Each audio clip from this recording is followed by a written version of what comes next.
So this is maxims of Latin maxims, rules in law and equity, such and such, da da da da. In here, on the orange highlighted portion, it says, commerce by the law of nations ought to be common and not to be converted into a monopoly and the private gain of a few.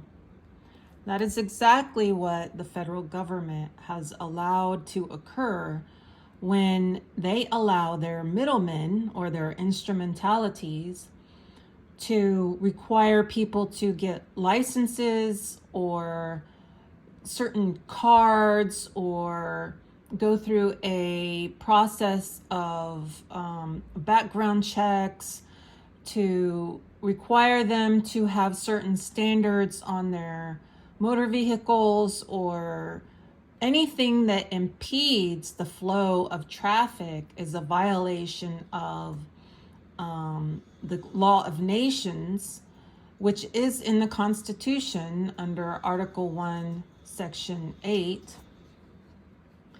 And the federal government never had the right to impede commerce in any way. If in fact they had any right to do anything, was to ensure that commerce was not impeded. To impede it creates a monopoly and allows few people, such as the instrumentalities, to gain profit from forcing people into contracts with something that looks like a government but isn't, to keep them paying money to them in order to participate in commerce. Even the police are a standing army against the free flow of commerce because they stop vehicles and pull them over, or trucks and pull them over, to give them tickets when they don't abide by the contract laws. And remember, the contract laws are set forth by or are forced upon us by the instrumentalities, which I call the middlemen because it is a business. People call them a lot of different things: deep state, shadow government, military industrial complex, corporations, mafia government, unconstitutional government. I just simply refer to them as middlemen because it's a business. They're contracts for business that look like it has the right to use force and authority by the federal government, which they do not. They're not located on federal lands. They're not mentioned in the Constitution as a right of government to force private people of the independent states into contracts. Okay, as we saw in a previous video, federal is an agency created by independent states, and those independent states annex lands to the federal government for the federal government to create dependent states, and the only thing the federal government can control is what they create, which is their dependent states. So any pretended right off federal lands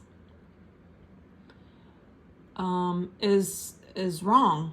There's no right to the federal government off federal lands except to act as representatives for making contracts with other governments for treaties. Those treaties should be done for purposes of peace and related to keeping the peace, since the Constitution is a contract for declaring war and peace and for fortifying the country, not for taking over its education system, its healthcare system, its food system, its travel system, its highways, its income, or any other thing. Okay, so commerce is supposed to remain free. The federal government, by some people, were supposed to do that. I say they were only supposed to be guaranteed that right on the federal lands, that they could bring things onto the federal lands and export things off the federal lands.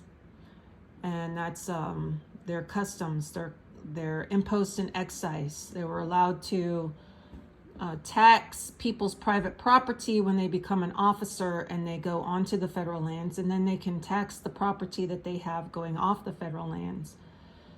So if an officer decides that in his spare time he's going to distill alcohols or spirits, he has to abide by the federal laws, and he can be charged a tax for anything he takes off the federal lands. This idea that the federal government oversees all these things off of federal lands is repugnant to what a federal government even is when it's properly defined.